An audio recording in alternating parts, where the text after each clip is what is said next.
În spatele gratiilor, oameni pentru oameni.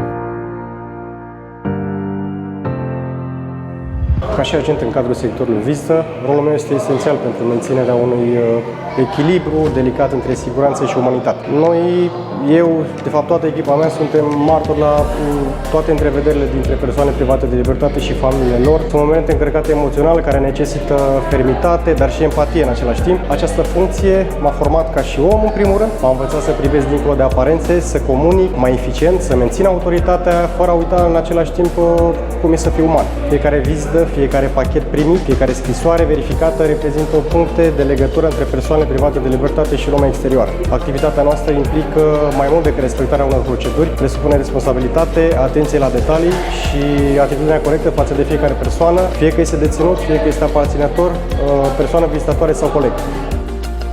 Care sunt valorile pe care trebuie să le aibă un polițist de penitenciar? Păi, în primul rând, cred că cel mai important aspect în această meserie este stăpânirea de sine, vigilența, tactul și trebuie să ai un nivel ridicat la stres. Cum gestionezi o provocare venită din partea unui deținut?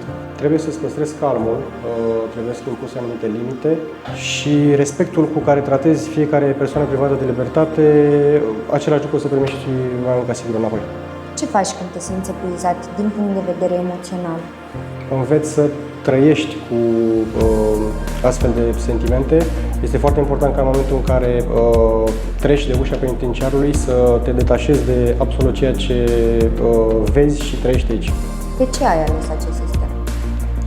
În primul rând este un sistem disciplinat, bazat foarte mult pe munca în echipă, are niște reguli bine întemeiate, oferă o stabilitate care poate da un exemplu copiilor mei.